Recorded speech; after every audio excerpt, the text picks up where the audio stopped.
Okay. All right. Thank you.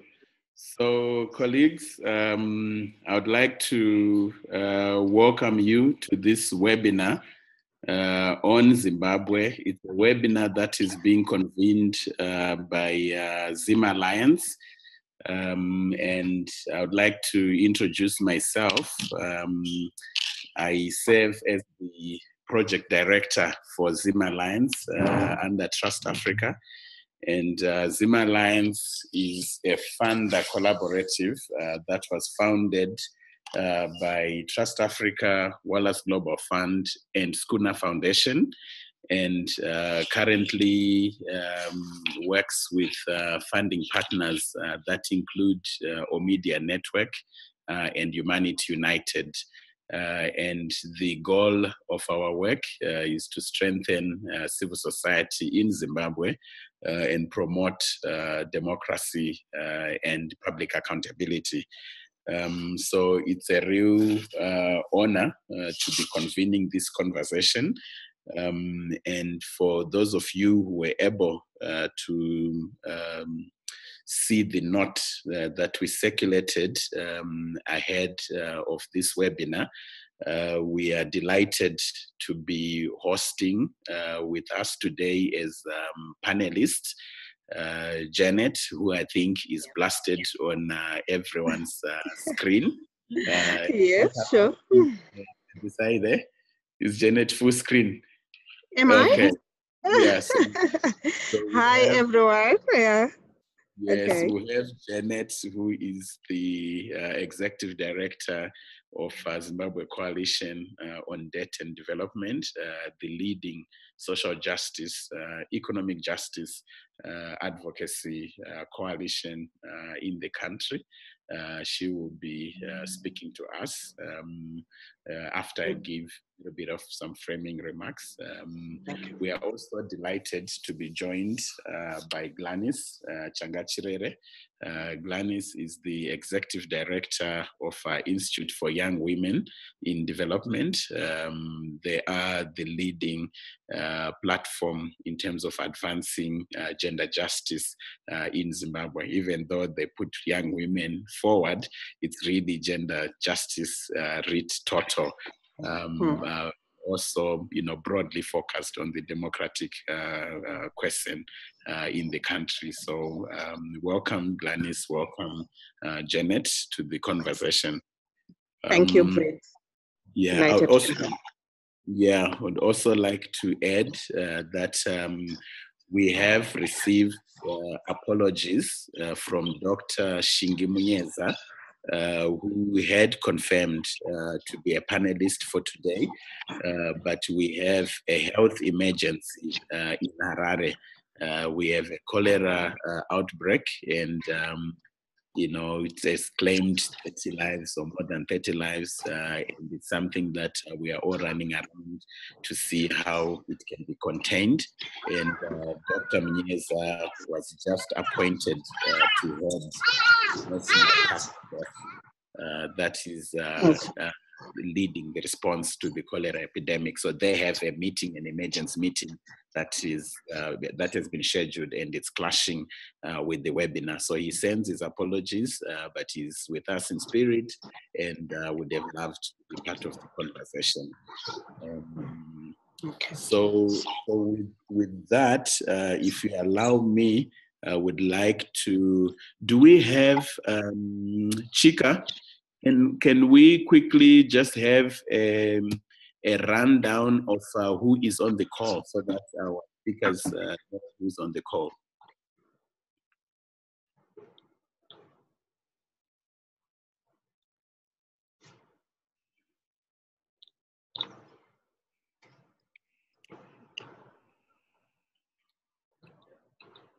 Chika, or anyone in the Wallace Global Fund office?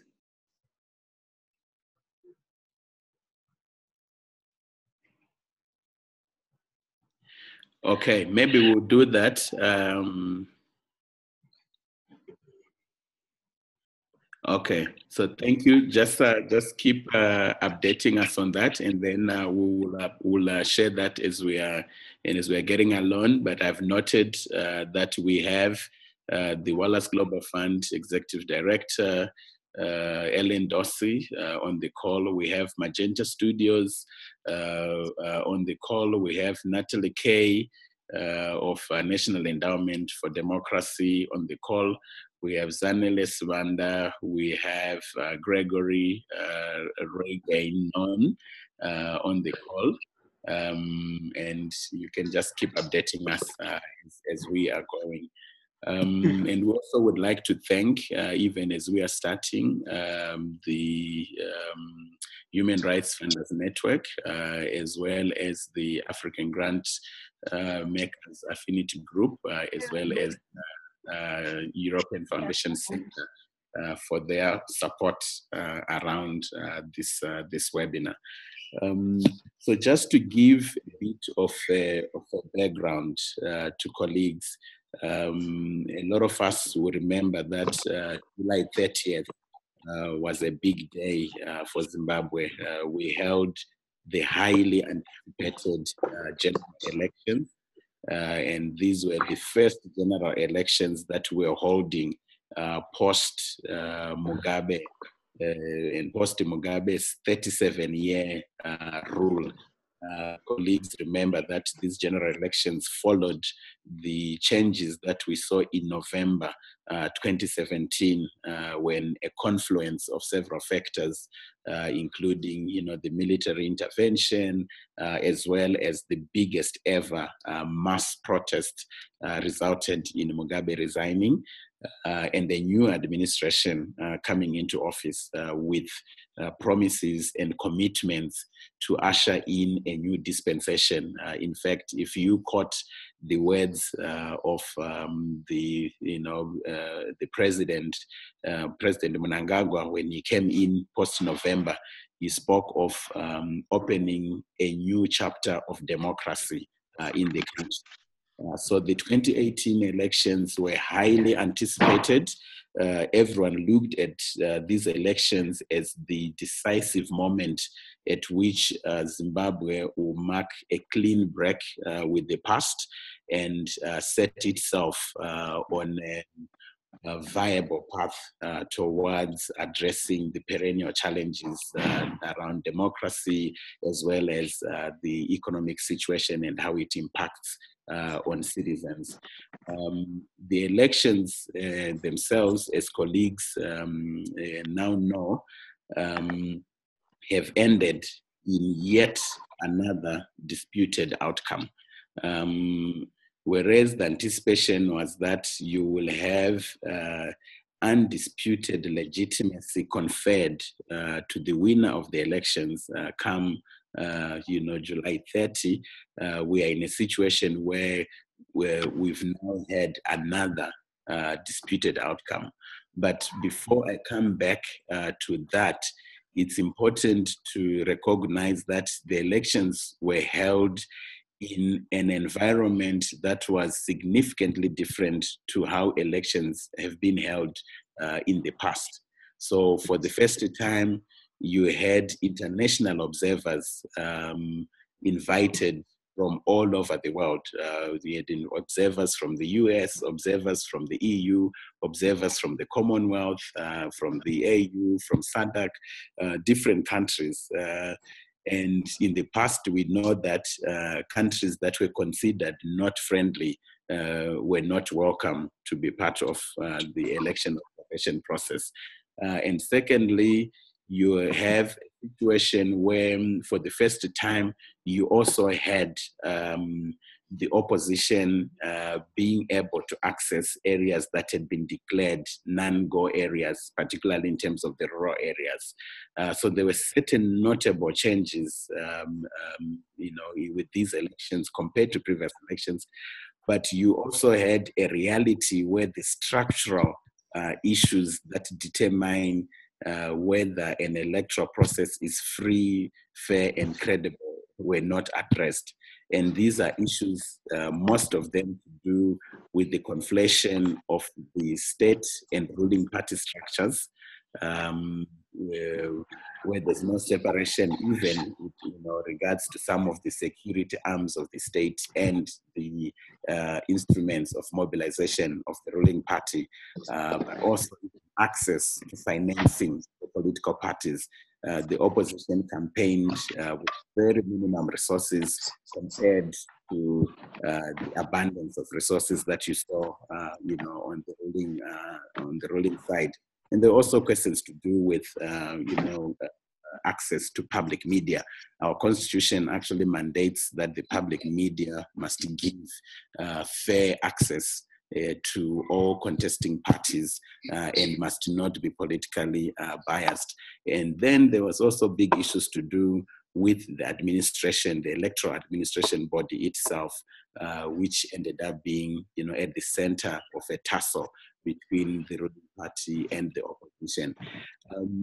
Suffice to say, post-elections, you get this situation where the opposition mobilizes to protest against the outcome of the election, and you have a lethal response from the state, which then resulted in 6 people losing their lives, 6 innocent people losing their lives in the streets of Harare. And it's notable that it's the military that was deployed and it used lethal force against civilians. And that crackdown then extended to areas that had been seen as hotbeds of opposition organization and mobilization in the post-election environment. So what you see is evidence of the fragility of any changes that had been witnessed in Mugabe's fall in November. Just overnight, you start to see a reversal even of the space, of the democratic space that a lot of us had been celebrating and working to secure. But I think a bigger point, which we wanted to place in the middle of this conversation, even before I invite our speakers to come, is to do with the narratives that then dominate the conversation on Zimbabwe post-elections. You get narratives that split the whole discourse on Zimbabwe into 2 extreme camps. One is a narrative driven, centered around the ruling party, and another one, a narrative that is centered around the opposition. And this contributed to creating serious polarization and fragmentation, and even creating a sense of, a country that's heading towards conflict in the post-elections. And I think part of what has been emerging now from the different civic formations is to say it cannot be true that if you hear from the opposition and you hear from the ruling party, you've heard from Zimbabwe. Where is the civic voice that is speaking outside the matrix of a political power contestation? Because we've all accepted that if it's about political power, usually the voice of the civic voice, an independent civic voice, is the one that gets marginalized to the periphery and is not heard. So I think part of our efforts now is to ensure that the civic voices come into the center and are part of shaping the narrative and the responses and the identification of opportunities for continued engagement with regards to strengthening civil society and promoting transformation in Zimbabwe. So the speakers that we have today are going to be helping us get a sense of where citizen priorities are in terms of understanding the moment we are in, but also in terms of understanding priorities around which engagement and support can be oriented. The last thing that I'll say is that in a civic conversation that was held at the height of the tensions, you started to see civic voices beginning to unite around three key priority areas, and these are the areas that our speakers are going to speak to. And the first one being a priority area around continued protection of human rights and defense of the democratic space. And this is what Gladys will help shed light on. And the second priority being a priority around a people-centered economy. And then the third priority being a priority around fostering social cohesion and national healing. And this is the piece that Dr. Shinguminyeza was going to be speaking a lot more around. But without any further ado, let me invite Gladys to just share with us briefly your sense in terms of what's key and notable with regards to the context we are in now, and specifically this aspect of continued protection of rights and the defense of the democratic space, and of course, given your background, where gender justice and young girls and women lie in all of this. So over to you, Gladys. Thank you, Briggs, and hello, everyone. Hello, Janet. Hi, Gladys. How are you? I'm fine, thanks. So good to see you. Same here. Sure. So, to pick up from where Briggs has left, and speaking from where I sit, which is normally within a young women's organization, working to advance gender justice, as Briggs has said, and also coming from a more predominantly, rural background, where I tend to work more with young women and women and girls in the rural context of Zimbabwe. I think I agree that the current, broader narrative, or rather its interpretation, is that everything lies with the major two political parties and their excitement in terms of the winning party and the frustrations in terms of the other side, which is the opposition. However, listening to the citizens, I think I hear more of the need to restore hope, because I think one of the things that the outcome of the 30th of July election has done, through its different processes that it has gone through, including, the constitutional court process and its outcome. I think what that has done really was to sort of like take away the hope and expectations that generality of Zimbabweans were beginning to have in their quest for change. We acknowledge that the economy is not functioning well. Of course, Janet is going to speak more to that. We acknowledge that there are no jobs, and as a result, a lot of women, have sustained this economy for a long time through the kind of, informal work that they do. But again, within that space, there have been a lot of violations as a result of that informal work that they do. And we had previously, continued to see contraction of the space for the women, to exercise their democratic rights and to speak out in terms of issues that they wanted addressed by our previous government. And so these are some of the things that people anticipated, that, come the 30th of July, we go into this election, we are voting, and we are voting in a new government, then things were going to change. But unfortunately, things went the other way.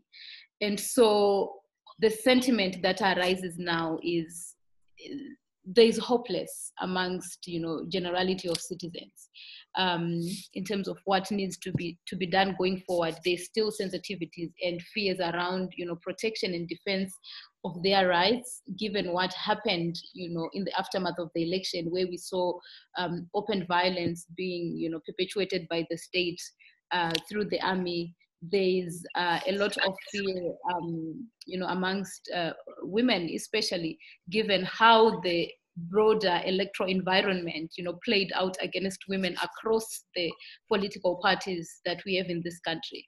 And but what is inspiring is to say within that space of hopelessness is this drive that moving forward, citizens want to ensure that without the government, there is protection of our rights and actually a full exercise of those rights in order for us to be able to continuously push the government and hold them accountable and ensure that they work within the confines of what of the Constitution of Zimbabwe, which the now president speaks so much of, and also even what the army was speaking during the coup.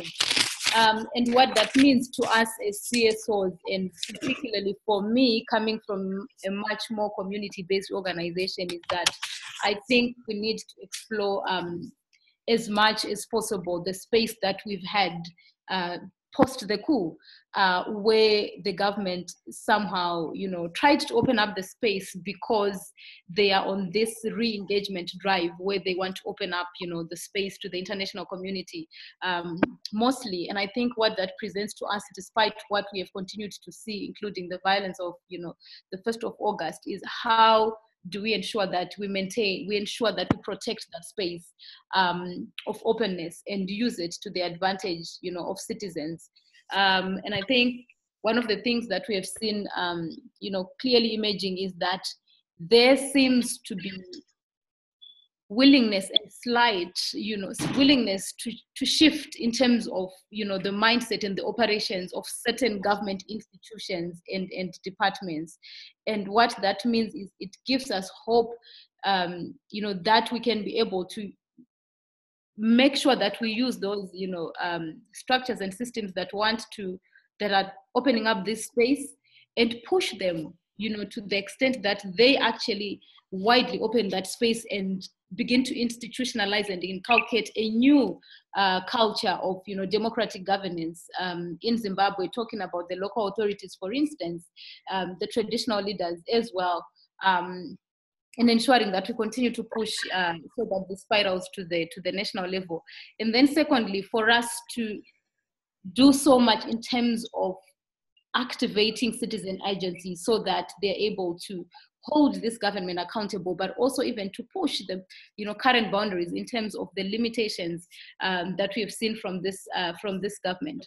And I think that space is, for me, that space continues to exist using the precedents that was set on the 18th of November, where citizens finally got a sense that we have a right to call to order a government that is acting against our rights and expectations.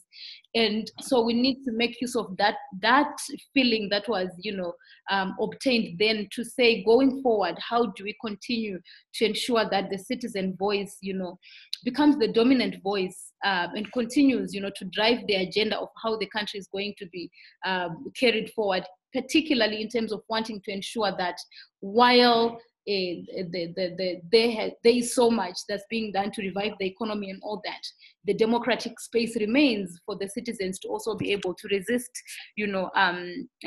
for example, instances of disaster capitalism where the state then starts to violate citizens' rights in its quest to revive the economy, and also to say how push the government in such a way that they're able to craft pro-poor economic policies to ensure that citizens' needs and interests are taken care of. So I think for me, while we are in this moment of disappointment in terms of the outcome, I think there are opportunities of civics, particularly in community-based organizations, to continuously, activate citizen agents so that citizens continue to play a fundamental role, and particularly also, to safeguard the Constitution, because we are faced with a situation where it's very possible for the government of the day, to amend our Constitution and perhaps erode some of the gains that have been made, realized through that Constitution. So I think there's a lot of work that we civics are already doing, and I think we see, the drive and the energy in the moment to say, while we are disappointed, we feel that we still need to be able to move forward and continue to push this government so that the democratic space doesn't close out. So perhaps this would be my few remarks at this stage. Thank you, Gladys. I'll just reiterate a few of the points. First, the aspect of restoring hope in the context of this dejection, some may even call it depression amongst some citizens post the July 30th elections. And connect it to your second point, which was around having that restoration of hope anchored in citizen engagement. So as people are engaged and continuing to work together and collectively, that becomes a process in itself of that restoration.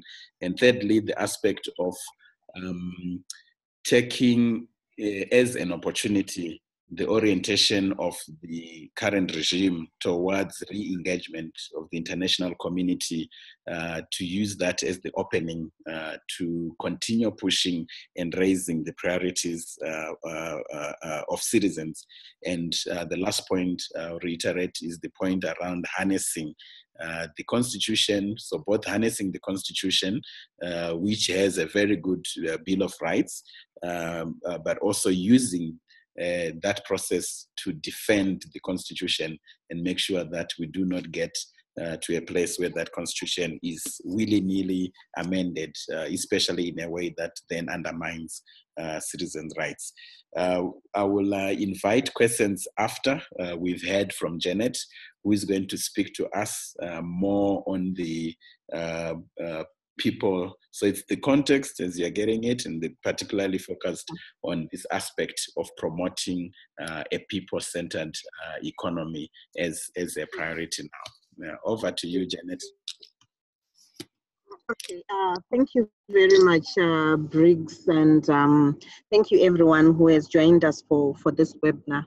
I think the context, I wouldn't want to take so much time on it, but just to note the challenges that we've had an economic downturn that is over a decade now, and the challenge is emanating from a number of spheres. One is the limited fiscal space that we have, the fiscal indiscipline around budget deficits, the issues around the lack of our own currency and the use of multi-currency and how it has affected citizens, especially those who do not have access to the hard currency, which is mainly the US dollar. I think in our economy, we also witness issues of unemployment and the ballooning of an unsupported, actually, informal sector. And the undecent jobs that are in this sector, but also even in the small formal sector where we have seen violation of workers' rights in some instances by some investors, but also a context of rampant corruption as well, which the new dispensation, I would say in courts, through pronouncements from the executive, and specifically from the president, E.D. Mnangagwa, around dealing with issues of corruption in state-owned enterprises, in public institutions, and also the issue of rampant IFFs as well, illicit financial flows, both internal and external. And internal, I think we have been picking the unaccounted public resources, especially from the Auditor General's report, the unabated poverty levels. I think over 70%, it is estimated that 70% of the Zimbabwe population actually live below the poverty bottom line. The inequalities that are in our communities, if you just walk through, a high density area or areas such as Hopley, for example, in Harare, you will see the gap in terms of the rich and the poor, and the issue of access to resources, to public resources, benefiting only a few and the political elite. I think I've spoken about the poor quality investments that have also been taking place, and mainly in the extractive sector, which are shrouded in secrecy as well. We don't know about the contracts. They do not benefit the people at the end of the day, and they facilitate IFFs. I think the issue of the debt overhang is also haunted our economy. Both domestic and external debt, we are looking at about 18 billion United States dollars, because we don't have our own currency, which is a major challenge, because maybe back in the day when we had our own currency, we would then say the domestic debt is in our local currency, but in this instance, it's also in foreign currency, and we haven't been generating enough for us to have proper balance of payments. So these are the issues and the current challenges that our economy is facing. But amidst these challenges, we see pressures for international re-engagement. And I think Gladys has also touched on that. There is so much pressure for our government. I would say from November, we have seen them trying to re-engage with the international community. And it is the three fronts when we are looking at the economy. You can see that there is a quest and a thirst to open new credit lines to try and get financiers coming in to finance our economy. We see that there is a quest for foreign direct investment, where Zimbabwe has been declared to be open for business. Investors are free to come. There's actually an investment policy that has been put in place, and there is over-reliance and need for foreign direct investment without clarity in terms of how we're going to promote and ensure that what kind of investment is it that we want? Do we just want foreign direct investment at all costs, or there's some certain kind of foreign direct investment that we would want to have in Zimbabwe? And I think the third strand around the international re-engagement is mending the political international relations, especially with the West. And I think this is what the government has been pursuing mainly, and pressurizing itself, I would say, in courts to have and to ensure that they have. But amidst all this, I think we have a challenge of the exclusion of citizens in these processes. Especially in terms of economic recovery. I think we are already hearing, for example, the Agenda 2030 for Zimbabwe. It's going to be an upper middle income country. There's the Zimbabwe Open for Business, investments policy, everything is happening at a fast pace. And the citizens are being left out in terms of these issues. But let me come to then going forward. I think in terms of citizens' priorities and aspirations, it has been clear from the engagements that we have been holding that the citizens are yearning for a people-centered economy, an economy that focuses on them and developing them. And I think after the elections, I think elections always come and go, but the challenges then, the real challenges start to show up. I would just give an example. For example, the cholera outbreak, it just came when no one expected that, and our economy cannot sustain it. The government does not even have resources. So what are going to be, what is going to be our priorities going forward? We have to prioritize. Our economy is supposed to prioritize issues of how the state is going to intervene in issues of social service delivery, how our economy is going to sustain social service delivery, for example. I think Gladys has touched also on the constitutional provisions. And I would also want to refer to the constitutional provisions around building the citizens' agency, but also promoting the citizens' participation in national development, which is part of the kind of people-centered economy that we want. So I would want to just refer, if you would allow me, just on Section 13 of the founding principles of the Constitution of Zimbabwe, which I think the Zimbabwean citizens must focus on and demand as we move forward. The constitutional provisions, they are very clear. I would just try to be brief on them. For example, Section 1 of subsection 1 of Section 13 says, the state and all institutions and agencies of government and at every level must endeavor to facilitate rapid and equitable development. In particular, they must take measures to promote private initiative and self-reliance, foster agricultural, commercial, industrial, technological, and scientific development, foster the development of industrial and commercial enterprises in order to empower Zimbabwean citizens, bring about balanced development of the different areas in Zimbabwe, in particular a proper balance in the development of rural and urban areas. And section 2 says, these measures referred to in this section must involve the citizens in the formulation and implementation of development plans and programs that affect them. So here, this section is talking about the involvement of the people of Zimbabwe in the formulation and implementation of development plans and programs that affect them.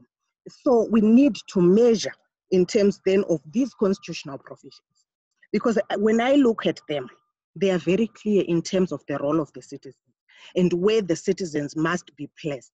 They must be empowered. We need an economy that can empower the Zimbabwean citizens.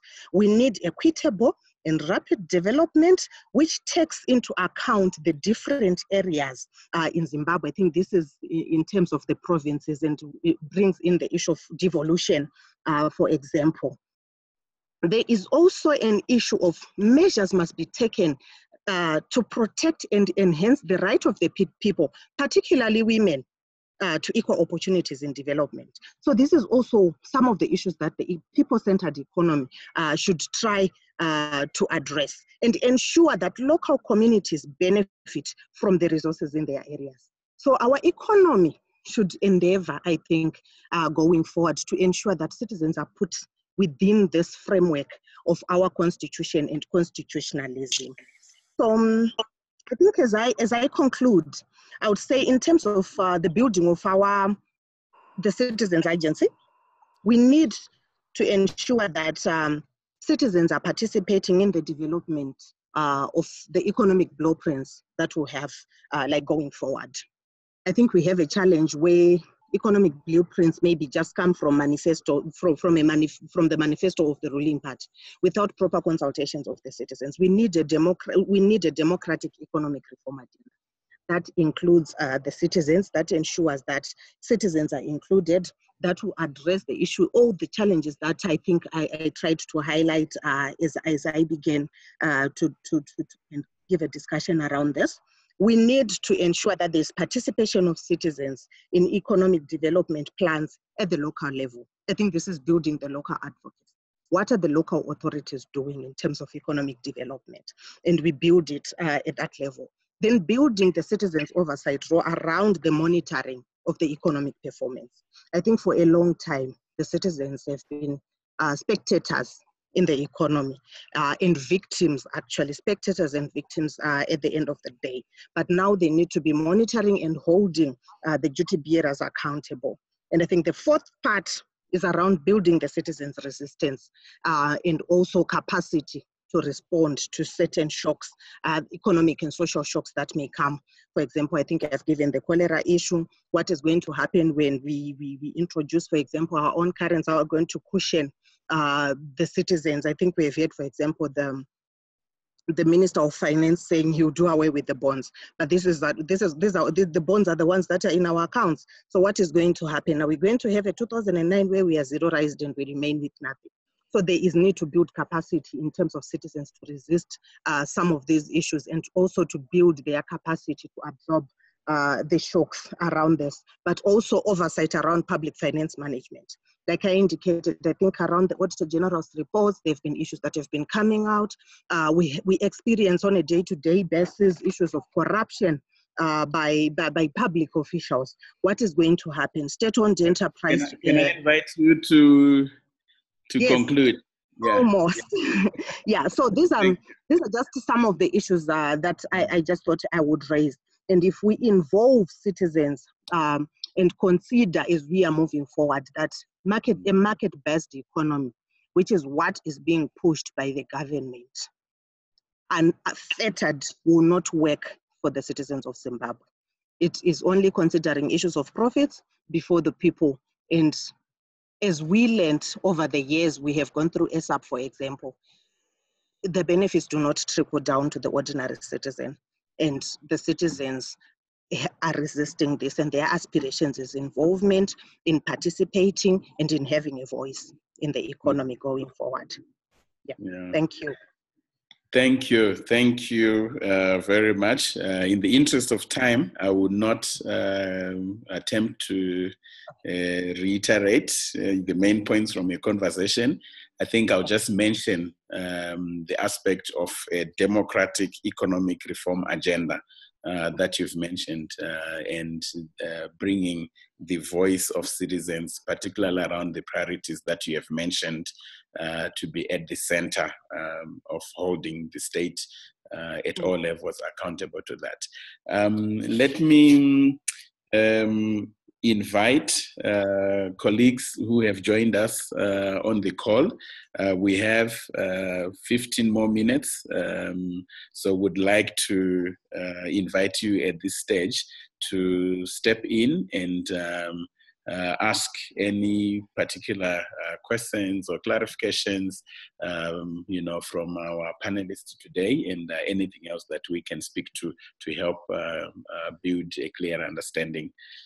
So, Chika, if you can guide me on how this will be happening, how do we see the questions? Is it through the panel on this, the chat panel? Okay, so there's a Q&A function. So we'll use that. Yeah, we'll use that. Okay, there is a question. Yes, so I will speak to, so there's the aspect around the resource needs for civil society. And I think based on the two presentations themselves, I think what is clear is the emergence or the need of a robust public accountability agenda. So it's very clear that we are going to be needing to have significant investment in the capacitation of civic actors at this particular time to be able to hold the state accountable. There's a lot of things that you've mentioned, Janet, around public finance oversight, participation in the budgeting processes, and taking advantage of the frameworks that are even presented by the Constitution. But all of that requires the technical capacity to be able to do that, as well as the ability to mobilize citizen agents. So I think, I would mention put a focus on the capacity building, capacity strengthening, even training around building a robust public accountability agenda as one particular area. But the second piece that I would mention is to do with what we have learned with regards to how we build citizen agents or formidable citizen agents and power, and the importance particularly of creating convergence or a convergence platform or convergence spaces. So the work that's ahead is not really work that can be done by any one particular civic outfit, but it's work that can best be carried out on platforms that are collaborative. So a second area that stands out in terms of investment needs for civil society will be support for these collaborative spaces, these convergent spaces, spaces that can allow us to connect the different community voices into a national advocate's voice, and really a formidable voice, a formidable force that will be able to have an impact. And the third area that I'll just mention and stop there, and also invite the colleagues to add anything, is this aspect of how do we systematically engage in advocates to bring about change today, and not build for bringing about change in an election 5 years from now, is a very big question for our context. we are operating in a context where politics has been dominant.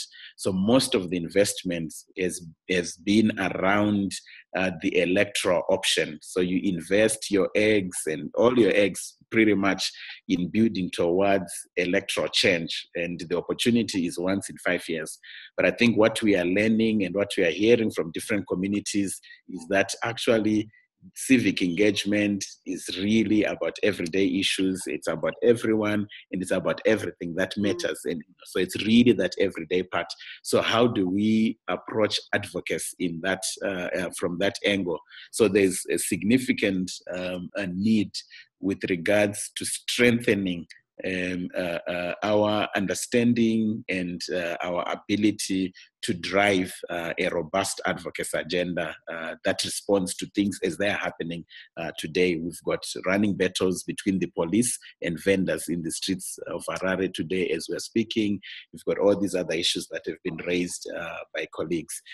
So can I just invite particularly Gladys and Janet, if there's anything that you think is worth emphasizing with regards to the resource needs for civil society.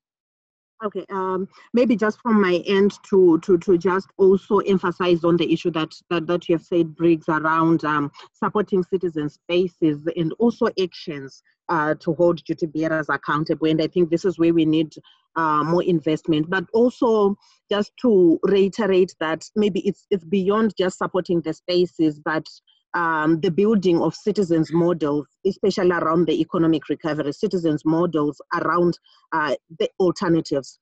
We are not just going to say no to foreign direct investments, because forever we have been saying we are lacking investment. This is why we are in this situation. But we want to build citizens centered models that we can offer to the policymakers, including our national policymakers, but also international lobby and advocacy. Because this is where our government is focusing more on, so that there is that lobby and advocacy that is coming from the citizens, that is backed by alternatives and by the lived experiences in terms of the impacts of what they are proposing to do may have. So I think there is need as well for that kind of investment around building the models that are coming from the citizens and the alternatives. Yep. Yeah, and I think Briggs, perhaps to pick up from where Janet has left, I think what she's saying and what you've said also around the issue of convergency, to me, I think what becomes critical is also facilitating, skills share and cross-learning. I mean, I think we acknowledge that, as a country, we are coming from a background where it's really been a closed space, and I think in terms of crafting and coming up with these citizens models as alternatives, I think we're also limited given the background. So I think what we are presented with now going forward is also to look elsewhere and say what could be good practice elsewhere, so that we then look at what is the reality on the ground and how do we merge what we have on the ground with what is good that has been practiced everywhere elsewhere, and be able to come up with models that are responsive and progressive. Mm-hmm. Yeah, thank you. So just to mention again to colleagues who came after I mentioned who was on the call. So we have Natalie Kay, National Endowment for Democracy, Katie Keys, Open Society Foundations, Magenta Studios out in San Francisco. We're proud to be partnering with them on social cohesion work in Zim. Ellen Dorsey, Wallace Global Fund, Grigory Regnon, and Sanelis Wanda, whose affiliations I'll be sharing shortly. And then we have Tim Sai and Gladys as part of the Trust Africa team on the call. So yes, thank you. We'll be happy to receive any additional questions or input from your end. Gregory is with Wellspring Philanthropic Fund. Thanks for typing that in, Gregory. So any additional questions from your end? Mhm. Yeah. Okay. So I could also take the opportunity to just build a little bit on, I think, the point that Gladys has started to make, which is around alternative citizen models, and particularly with regards to what we are seeing as agents for moving forward the democratic agenda and the social justice agenda in this country.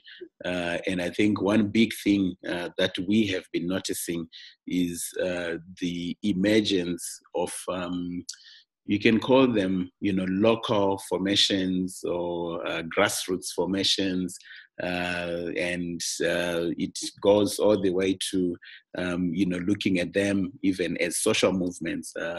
We are seeing the emergence of a whole new set of energy that is based on local agency and communities responding to issues that are affecting them at a particular local level.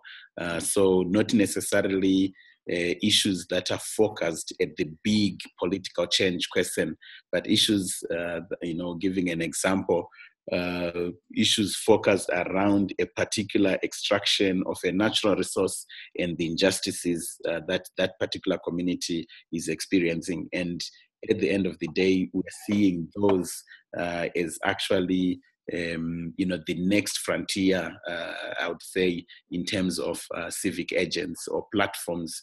To use your word, Janet, you talked of building the resistance. We are seeing them as the next generation of organs, civic organs of resistance. So I think there's a big task on our end. And also it can be an area of civil society needs to say, how do funders effectively work with these new kind of animals, because they are not your typical civic formations, and yet they are proving to be really where the agency is coming from. And you have the connection and the support of those, different grassroots formations. So that's something that's worth noting, and I think an area that we hope to be sharing lessons as Zim Alliance, because we are spending a significant amount of time, engaging and working with such formations. So, yeah. I will invite, again, we have a couple minutes before our Zoom terminates. If there's any additional clarification that colleagues would like.